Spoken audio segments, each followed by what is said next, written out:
What's up, ladies and gentlemen? It's Antignarot back again for another Trove.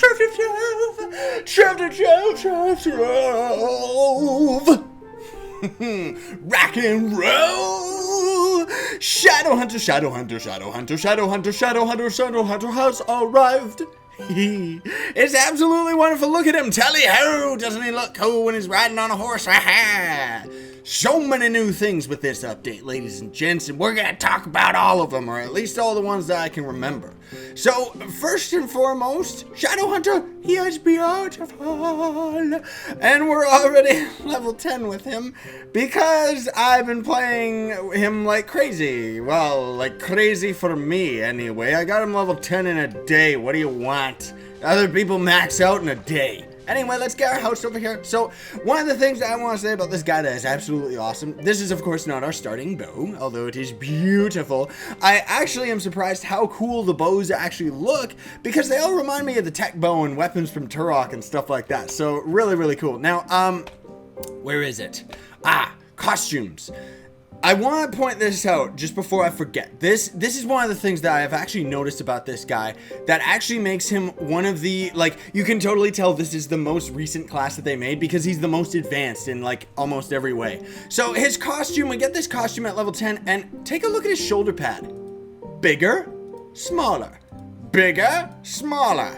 Bigger! That's right. This is the only class, at least as far as I've been able to see, that actually, like, his armor, his clothes, his body actually changes and gets stronger the higher the level his armor and stuff like that. So he's the only class that I noticed immediately looks like a noob when you're starting out, but it looks like a king at the end. Because as far as I know, his final armor is like gold and stuff like that. I could be wrong about that though, because the only other place that I've actually seen this guy was during a live stream.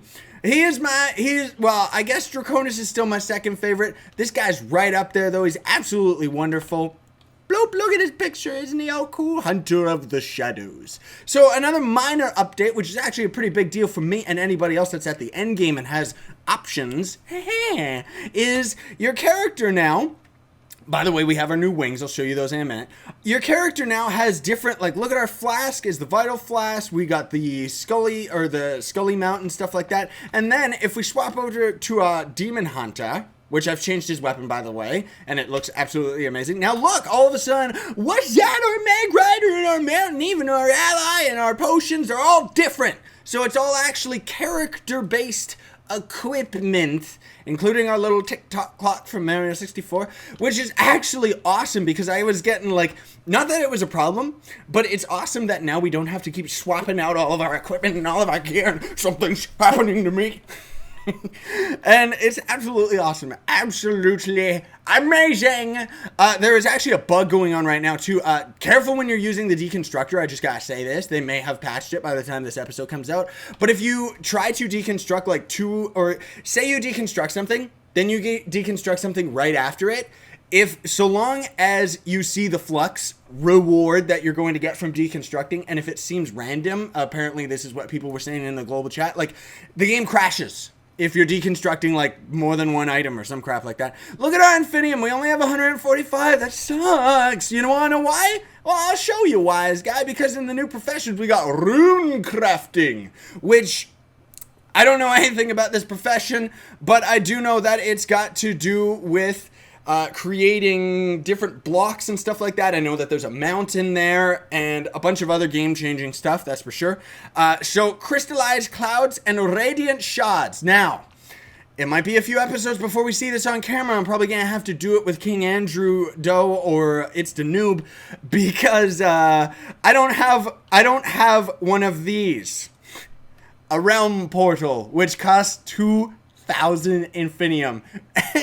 And 500 bottles and 500 fairy dust. Like, come on, man. It costs so much. There's no way I'm ever gonna make one of those. Not for a million years. Oh, jeez. King Andrew Doe actually has one in his Club World too. So I was playing in the Floating Islands biome, which I gotta say is absolutely amazing. I guess I won't talk about it that much until we actually go there and I can show you what it is. But one of the things that I noticed when I did go there right away, which was actually awesome, is that it feels just like it is that this game finally has an end game. because the floating islands, as cool as they are, which are absolutely awesome, the floating islands only are like the way that this game works is you kind of like build portals based on the level that you are, and your level eventually maxes out at 20, but then it's all based on gear, right? So the dungeons go U1 to U5, and then now after U5 is the floating islands. It is actually like there's only one type of enemy. And it's pretty much like, you know those Dark Invasion knights that show up? It's like them, but with gold armor and stuff like that. They actually look beautiful, but they are so powerful. And I can't solo one, even on a Draconis, to save my life. Now, moving on to the Shadow Hunter. But first of all, purrs! Look at the beautiful wings! Look at these! It takes a little while for them to grow on you. And you know I'm all about fire and stuff like that, but I like these wings best. I think these are my favorite wings. At least over the fire ones anyway. And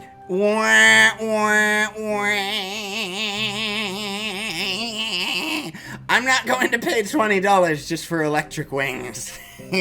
As much as I would love to have them. It's such a tease. Why can't I buy it for 4,000 gold or something? Oh, geez, that was such a disappointment when they showed that. They also have in the mounts here, look at this, War Horse. They're working on it. It's not in the store yet, but absolutely wonderful. This floating formula is one of the new mounts that you can get from runecrafting, I think. And another one that you can find in the floating island biome, King Andrew already has one, is Nimbus. Like straight up Nimbus from the Dragon Ball series and stuff like that. So absolutely cool. They also ended up upping your total mastery. Here's the Nimbus right there. They upped the total mastery. It was at mastery level 90, and now with this update, they updated it to 100, which comes with these, the mastery wings. So there's the mastery wings, then there's the Stormcaller wings you buy from the store. Chaos Butterfly, I have no idea where to get those, but I do know that the Shadow's Darkest Nights, the Dark Knight wings, which actually look really cool. They have a really cool visual effect on them and stuff. You get those from Shadow Dungeons, of course. Now check this out. They've changed all the blocks to these, and I like normally these blocks are kind of a little bit 3D and stuff, and I actually really like the way that they look. So I don't know if this is placeholder because they actually introduced in the floating island biomes a new ore. So it could be that these are like placeholder until they put like a proper texture for the new ore. But I think the reason that they actually have them as a block now is so that they load in properly. Get out of here, you weirdo. Don't worry, I'll talk about all this guy's moves and stuff like that in a minute, ladies and gents, because I just want to show what's behind them. Get out of the way, please. So normally, I don't know if you can see it in the video, but you see right there where our crosshair is? You see how there's that little pixel spot that looks kind of out of place? That is actually ore, and it looks like it's shapestone ore, so let's go and make sure. And that, I think, is the real reason. Yeah, shapestone ore. Got it. That is why they changed the blocks, I think. So I think that this is actually permanent, not placeholder.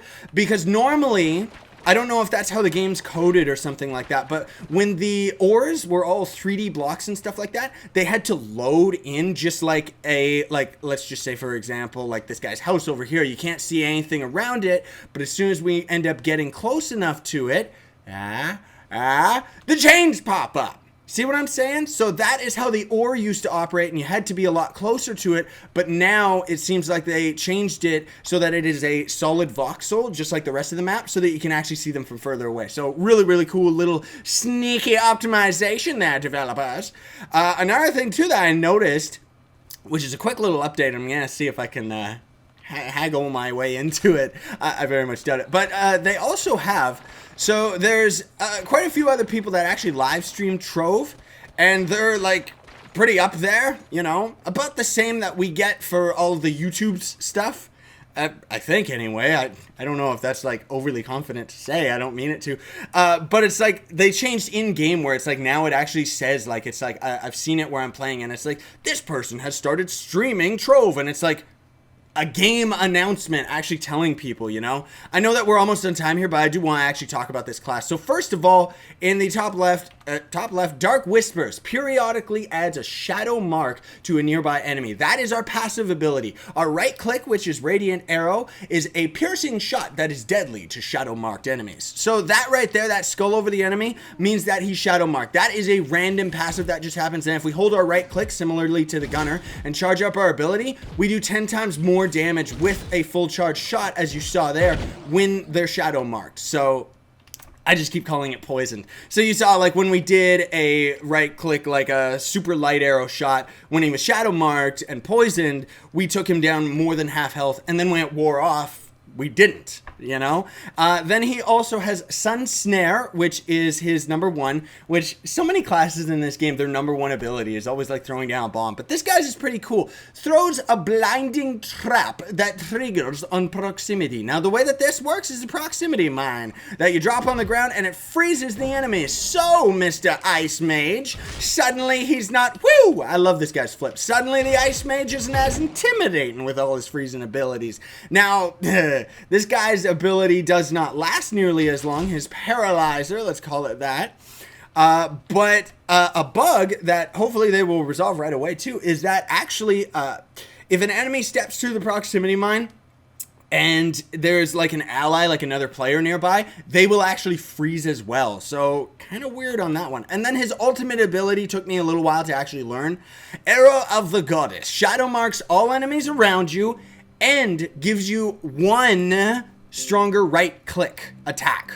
So let's just try it right over here. Normally, if there was a bunch of enemies around us, shadow mark, that's our ultimate ability. And now our bow is super duper strong for this one shot. Bam!